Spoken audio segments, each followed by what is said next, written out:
And he said to them, do you not understand this parable? How will you understand all the parables? Okay, bottom line. Jesus said this one right here is the key to understanding everything else I'm going to say. He said, if you get this one, then everything else will make sense to you that I tell you. Every other parable that I give, every other key to life will be granted to you if you take the time to truly understand this one. This is the master key to all other parables. Anybody ever saw that? I mean, have you really ever put that in perspective before, reading the Bible? And Jesus says, if you get this one, this is going to unlock everything else that I said. He said, if you don't get this one, baby, you just going to be reading a bunch of stories. So you don't get this one, you're going to miss it. You're going to be deaf and blind in a whole lot of areas. But if you take some time to understand this one, then you will be unlocked to the rest of the mysteries that I'm about to lay out to you today. So then he goes on to say, the sower sows the word. The sower sows the word. So not only are you the seed, because we embrace Galatians chapter 3 that says we are the seed of Abraham, and the promises that God lays out are ours, right? Amen? You are the seed. But then he says that God sows the word, which is the seed. These are the ones who are beside the road where the word is sown. Okay, now he's breaking down these 4 scenarios that he laid out. The ones that fell by the road are... And when they hear, immediately Satan comes and takes away the word which has been sown in them. Okay, here it is.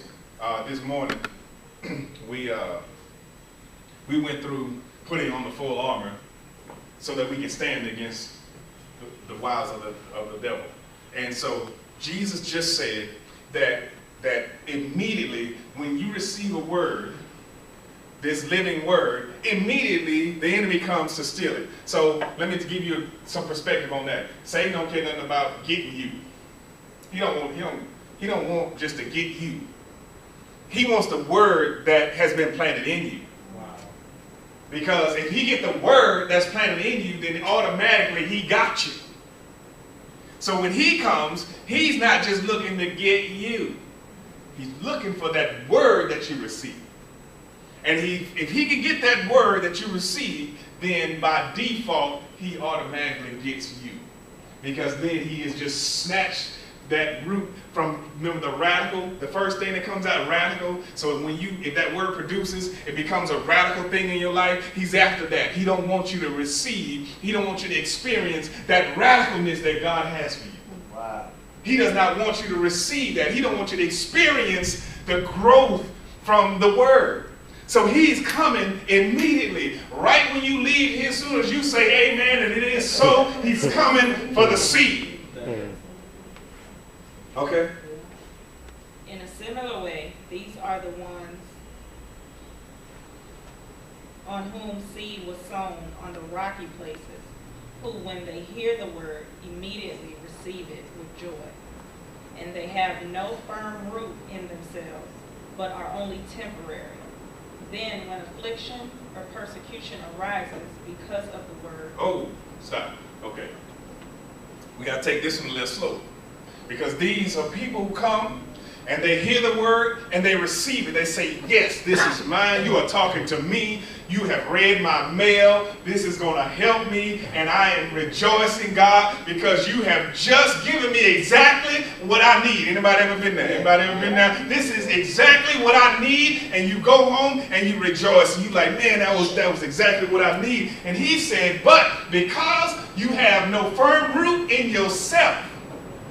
In other words, you look to everything and everybody else for the answers, and you don't have a firm root in yourself. Your root is not exactly straight down in Jesus.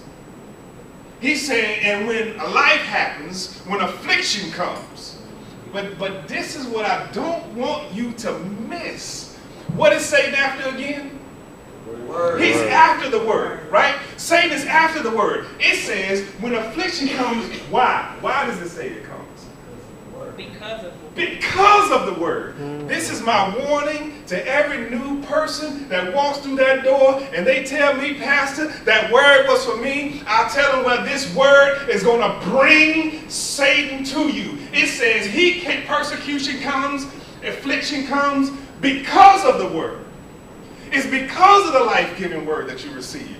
It's going to go down in your life because the word has to be tested. The word is bringing a demand. There's going to be a demand placed on that word. And it's going to come in the form of affliction sometimes. It's going to come in the form of persecution sometimes. So you have to be prepared to know when you receive the word, it's a joyful thing. But be ready that because of the word, life finna happen to you. And when life happens to you, then you have to understand it is the word that's in you that's going to allow you to be sustained in whatever comes. Yeah. But if you don't have no root in yourself, what happens? Immediately they fall away. Fall away.